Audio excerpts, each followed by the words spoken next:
All right, we are recording. Okay. Welcome everyone to the class on the internet, I guess, social media and websites. So social media for artists, websites for artists. I'm Ryan Cackley, Kelt System here in Silverton, Oregon. Welcome and thank you for coming. So Margo was kind enough to set this up and kind of do an overview of all the different tools and techniques and different aspects that we have available. Essentially, once you know how to do it, it's essentially free. All of these tools and techniques are essentially free to you. It's the social media side. So we were going to start out with kind of a social media overview. We're going to have what the advantages of or having a website, a business website specifically, why that could benefit you, why it couldn't benefit you, that kind of stuff. The basics of a WordPress site. It's a format that I like to build a website in. We'll kind of explain what that is kind of about. We're going to talk about Google today, Facebook, business page versus a personal page. Hello and welcome. Hi. No problem. We're going to talk about LinkedIn, and we're going to talk about kind of giving a quick Twitter overview, kind of what that's all about. So welcome, I'm Ryan. Nice to meet you.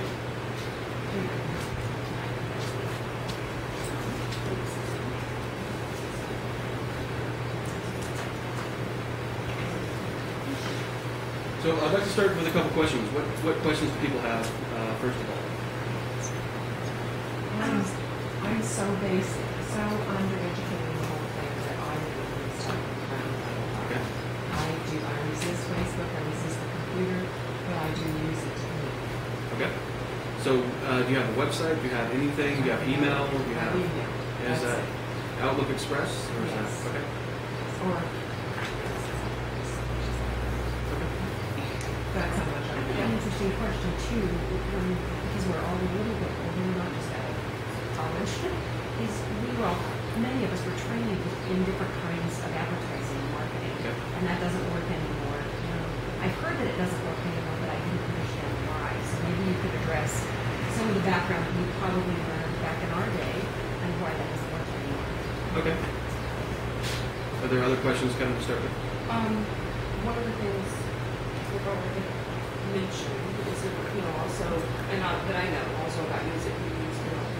So some of us that have maybe more right brain orientation in terms of like being able to organize through all this. I mean, I've been working in classes. I have somebody that was trying to transfer me from using my Instagram, which I actually set up website, but it's just a process to Google Chrome. Totally freaked out. I can't even go there, so it's not even on right now. People go to my website and my domain name and go, how do I go up anymore? And I can't, I get blocked, like majorly blocked, like frozen. And I don't know if you have a little bit of that. Yeah. So anyway, I just wanted to bring that out on the table. And because I had someone that was shifting me from GoDaddy to another post, and then from that site to Google Chrome. And then I've had a couple people say, oh, I really like WordPress better. If you know anything about why you might choose one over the other and who might be better at one or the other, that would be helpful. That's great. That's great. And as I start addressing these, if I brush over a question or didn't quite answer it, feel free to ask questions back and forth. That's totally great with me. I want kind of an overview of Facebook for business and Facebook for personal. And I accidentally started one and then allowed business people in it, so the kids are there. It's all mush. And then I thought I started a business one, but I think I started a group. So can you kind of straighten my brain out? I think, and I'm really visual, like flowcharts help. What I have a problem with is that it's also nebulous, On Facebook, you can't see it. Yeah. So it eludes There's one client I had that spent about an hour, roughly, hour and a half, on just the news feed section and all the features of that. What are you talking about? I see that up there, and it's like, Now you can't stop. I see So yeah, so we spent an hour on one page, one feature, basically. You know how you log into Facebook, you have that feature, and all the different stuff that's around it. We spent about an hour on there just going through each thing and what it does. Oh, I see. Okay. Yeah. Good. Yeah. So yeah. So why don't we start with basic websites? So basically, what I consider a website is kind of your online brochure. It's your place on the internet that really sells your customers and really enables you to essentially sell it. It's kind of for business and also for representing yourself. I know some people, I used to struggle a lot with the concept of money, receiving services for something that receiving compensation for something that I love and enjoy doing. We're taught to not value our work monetarily, that people should just be inspired by it, that kind of stuff. But I really, what's that? I still have that one. Yeah. So with myself, it's been a journey of being able to let that go and understand that that essentially is a way of them being inspired, them buying from you, essentially, or really liking you and enjoying what you're doing. So that, to me, your basic website with your personal address is a representation of you. It's kind of like where you live. Just like you have a home address, having a personal website is a great thing to send people to get them to understand more about who you are. Because with Facebook and a lot of the social media, it's about connecting with people and forming relationships. Your personal website's kind of like selfish, all about you, what you want to do, your goals you accomplish. And I use selfish in a good way, not a negative or derogatory way. So that's why I recommend having them. You can do just about anything you could possibly think of with the website and internet. GoDaddy, that you mentioned earlier, is a service that started to provide domain hosting, which means your personal address. So domain name is basically your home address. Just like you live at 106, you don't live here, but you have your shop here at 106 North Water Street here. That's her address here for the shop. Your domain name is your address for the web. So it's where you go, it's where people go to look you up. The hosting, what that means essentially is, what the internet is a whole bunch of computers. Here's a computer here, you have a computer at home, and basically if you hook them together, you have the internet. So hosting is rented space on a computer somewhere in the world. On a server? Could it be a server? Yeah. It's called a server. Specifically, when somebody has a big storehouse of computers, they call it a server. So hosting is renting space on there. So you can spend $30, $40 a month. You can spend $20. Some places they're even like $5 a month.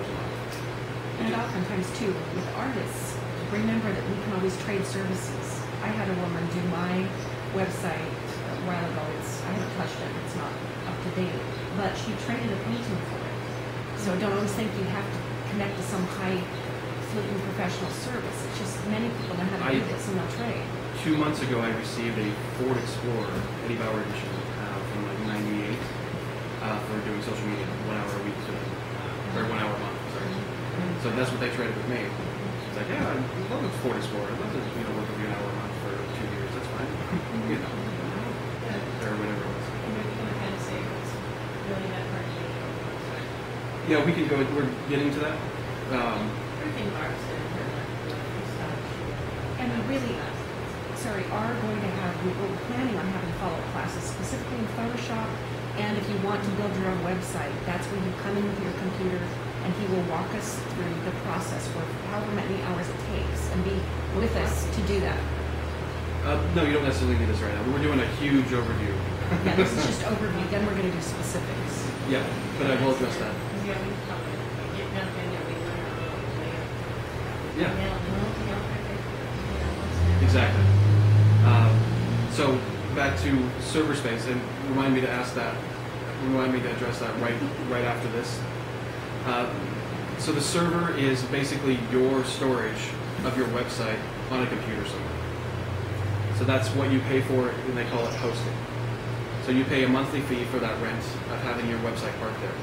I won't go to that, but you can even set up one of your home computers to be a server if you really wanted to. You just can't have a high traffic. I'm actually doing that now. I have a guy that's helping me set up my own server using my own computers. So you can do that, but you can't have 100,000 people coming to that site because you'll crash your computer. So in the early days of the internet, that happened a lot. Like when eBay and all those type of things happened, they would all come into a computer and crash it. It doesn't happen anymore.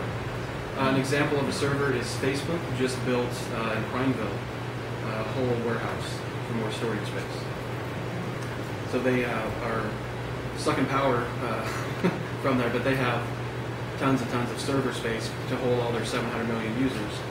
And what these companies do is basically data mine your profiles for advertising, for sales, for understanding who you are. And that's one way of being able to find anything and do anything on the net, is because everything is stored somewhere. Teachers do everything.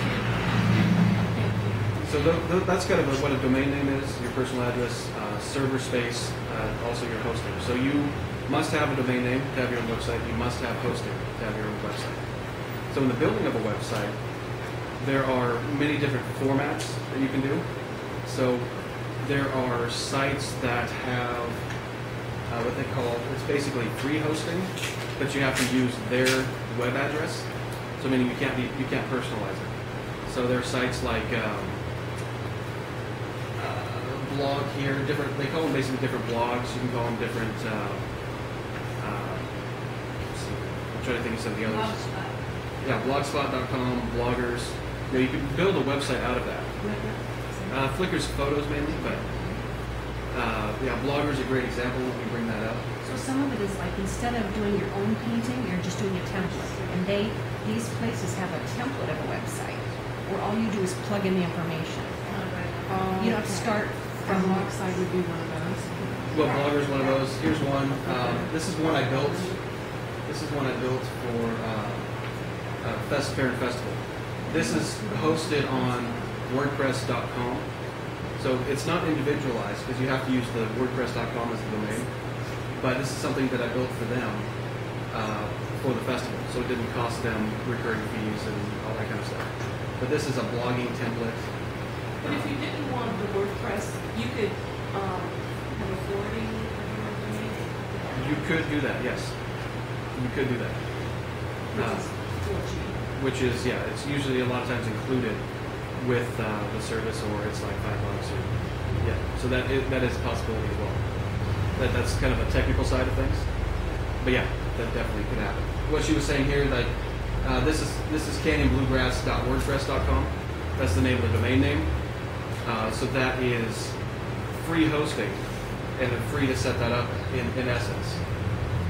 But you can't control it. It doesn't have all the features of an individual site. What are the main things, just from a Just very text. superficial thing? Text information. So just to show you this one, I built this last year. So we have about the bands, for example.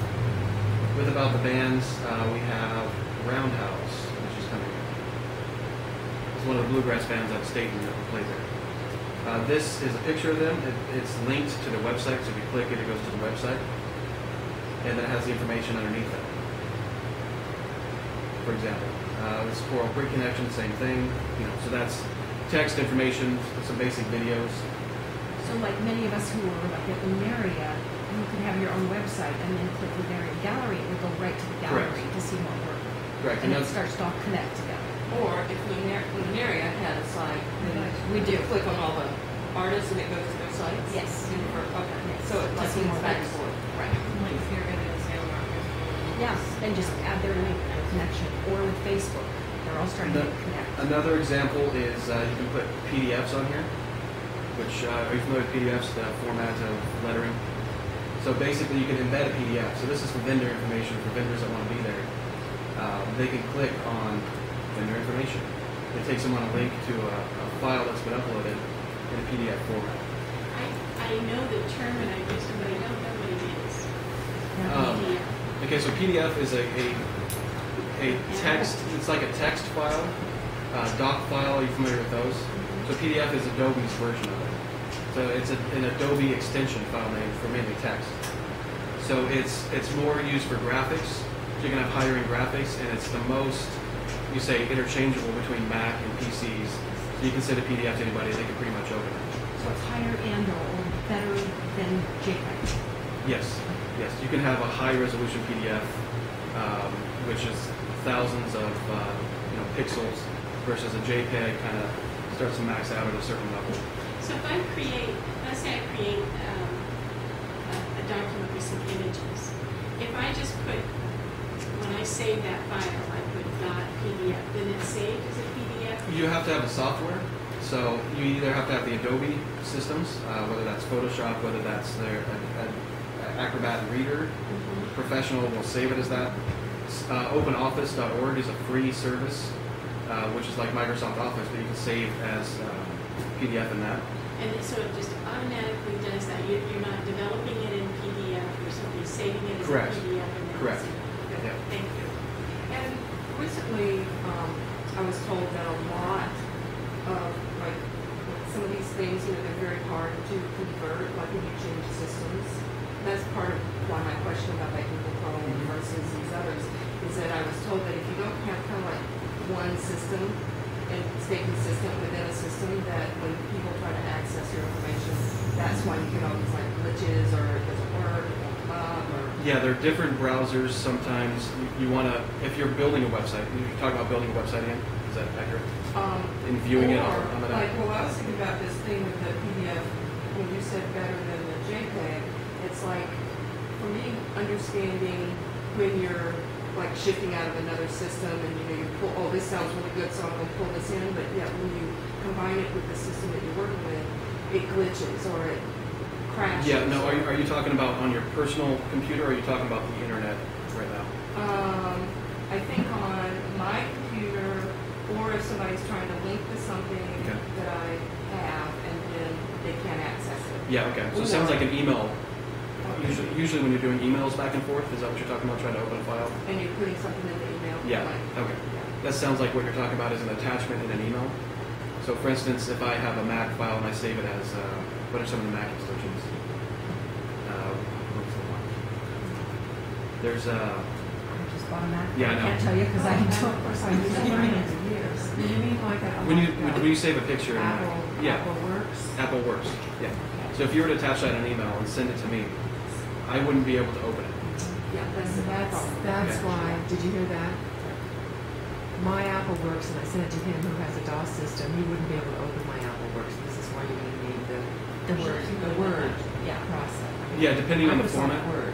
Depending on the format, Open Office, I have that. That will pretty much open anything. Oh, it will. Yeah. So it depends on your recipient. Correct. It depends upon the programs you have on your personal computer.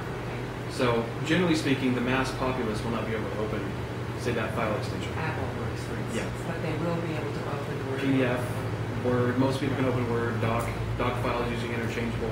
And she has saved it as a PDF and then, Yes. If you saved it as a PDF and sent it that way, just about anybody can open it. So PDF doesn't necessarily mean graphics or pictures, it's just the type of the file. Correct. It's a file type. That's connected to It's a Adobe. portable document format, if I remember right.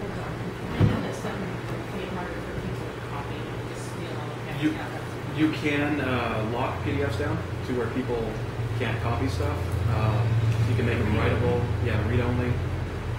Yeah, there's all sorts of stuff you can do with PDFs, but it's again a function of the program aspect.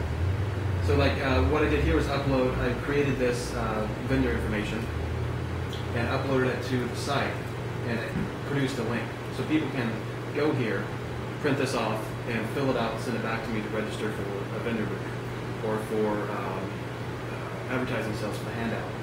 So it makes you much more powerful and flexible when you're doing sales, for example, which is what I set this website up for. So I was doing the sponsors of the handout, I was doing the vendors and all of this. So I set this up so they could go on here, download it, and fill it out and get it back to me. They can also show their higher-ups, the people up the food chain that they need to show it to. Well, go to the site, check this out.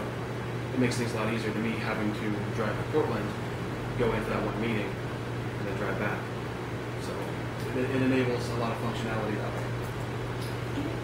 In a very commercial market like we're talking about right now, how would you perceive that would be different than, say, some of us who might be doing galleries?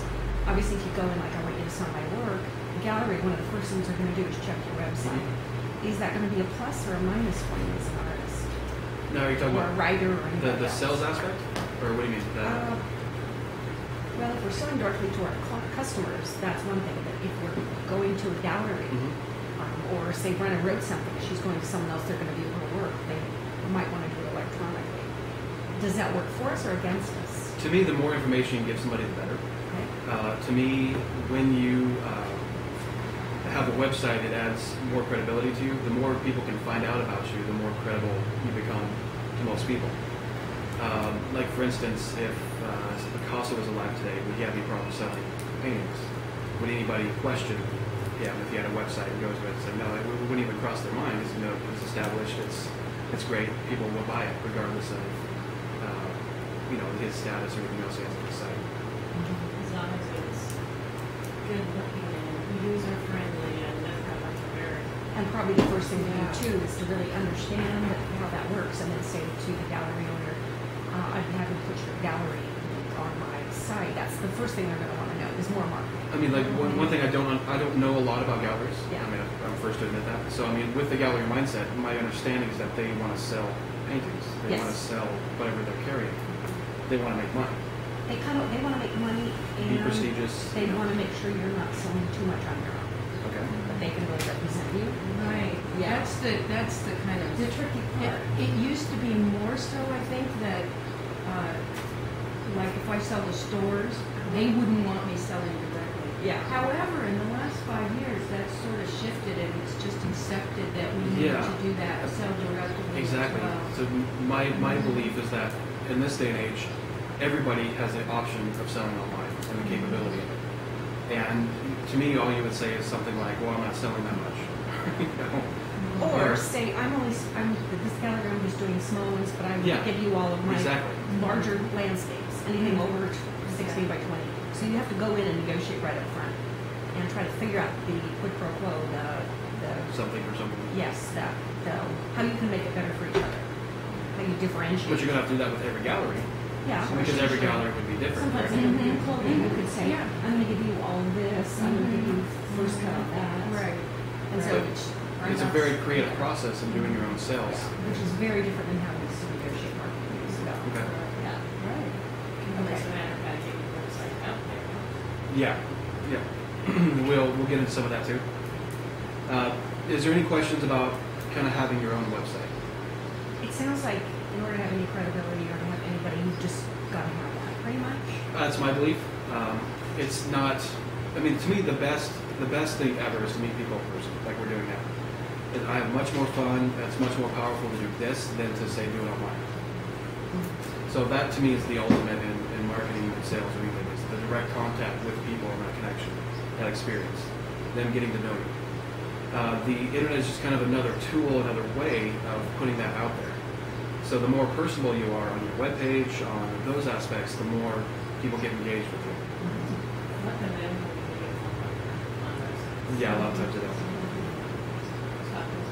Face-to-face is getting more and more rare. It's just leveraging your efforts. People for that in sales or in money or whatever else. You want to leverage your time, you want to leverage your money. That's what you're doing with the internet. So having your own webpage is one way of doing that. Having a face on it, and experience that way. I also heard too that even within the last 5 years, web pages and sites have differed as much as I did mine, and it was kind of static piece that you just had up there and didn't really do that much with it. And now I'm hearing that you need to be able to get that customer, that person coming in within just a few seconds. Yeah. If they don't get and they can't find what they're looking for, they'll get out within a few minutes. Oh, yeah. And I also heard, I had lunch with a woman who works at State Department, State of Oregon with my husband. She's doing everything now on video. She said instead of doing like the Department of or the Parks and Recreation and having all this text, people don't want to read through it. They want a couple quick graphics like a biker or a horse, and they want something quick and interactive, and they want the information as fast as possible. Are you finding that true too? Well, it's just like TV. How many times do you flip through channels to find something that's on? Yeah. It's even more so, or if not the same, on the internet. It's just like the TV when you were just. I click through stuff all the time, and thank God for DVR, because basically record what I want, skip the commercials now, and all that kind of stuff. But before, I was always flipping. So same with anything here. When you do a search, when you're looking for something, the first 3 might be crap, and you're like, okay, basically nobody goes to the second page of Google. They don't. No, it's the first page. If you don't find it on the first page, you know, that's, For me, if it's a video, like I'm trying to figure out how to do something, it's a video, I don't want to see. yeah. And for me, the download is a problem, because we can only download a certain number of videos per day. Oh, no. that's- Well, Blue, No, it's use huge. that. Yeah. You know, that's an awful lot. You know, we've actually had it slow. You could expand your servers. That could be possible, but we're in a swing, so we have it limited. Oh, okay, that's good.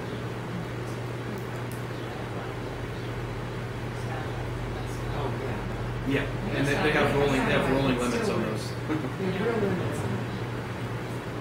So would you say regarding the website, if our expertise is somewhere between nothing and a 101 class, and we're trying to get, it sounds like more and more, being in the arts, it's visual. People have to see what you're offering right now if you're going to sell. Would you say that it's true that you need to have quite a bit of expertise to build your own site without a template? Or is our option right now pretty much going to WordPress or a template at our level? I personally love WordPress. I love the ease and the functionality of it. You can do anything on your own. You're doing one on your own, correct? You're building a site on your own. You have. Well, I had somebody shifting, and he was gonna like do online, not online, but by phone. So- Would you feel confident in trying it yourself? Or doing Oh, that's what he said. Okay, well, go ahead and do this, and I'm like, and then I just froze, Okay. and I'm embarrassed to let him know that I'm this like out of it to even take the simple steps that he so painstakingly went through with me, but it didn't stick. And then I was Most- talking to somebody else, and they said, well, maybe that platform is not. Plus, it seems like why reinvent the wheel? So Yeah. really nice, already knows how to make it user friendly for you, plug in your info. And make it appealing to That's other people who aren't. what I was gonna say. Yeah. Is my dad does motorcycle accessories. He's been working on his website for about 10 or 15 years. Yeah. At least 10 years. And he doesn't do it. Yeah. You know, he just doesn't get it done. Yeah. He doesn't work on it consistently. He'll do a few things to make it somewhat functional, but it looks weird. Yeah. And so you can do it yourself, and by all means, you should empower yourself at some point. The easiest thing to do, that's where I come in, is basically I set it all up, we get it all done, and then you guys plug in the information and how to change things in the future. So we don't have to come to you to make a new photograph or something. Correct. You Most web people, most website people write from code. Well, I should say most. HTML? Yeah. Yeah. So when you Google like web design, you'll get a lot of different web designers come up, and they really pride themselves on being able to write from code. From scratch, I can write in Notepad, and I can write all these codes like the Matrix. If you guys seen that movie, Yeah. you know, the code that comes across the screen. That they love to be able to do that. I personally don't find that to be rewarding or fulfilling. I change code, I can change anything in it, but I don't like to write from scratch. You know, there's so many tools out there that you just plug in and go and make it look professional, nice, and everything in this day and age. I mean, when the internet started in less than years, it's really been the code writers. But now that we have WordPress that came out and all these other things that you can just plug your data in and it looks good. And they really do. I mean, I did what you did when I started saying WordPress. Well, maybe I could do this myself. I started looking into WordPress and all the templates, and I was immediately like, I have no idea what template I'm even looking for, how many plugins. And so I got a little lost too. So, And like with Kayla and I, oh, Kayla's got a great website. We- oh, yes, we went through- so fabulous. we went through, for example,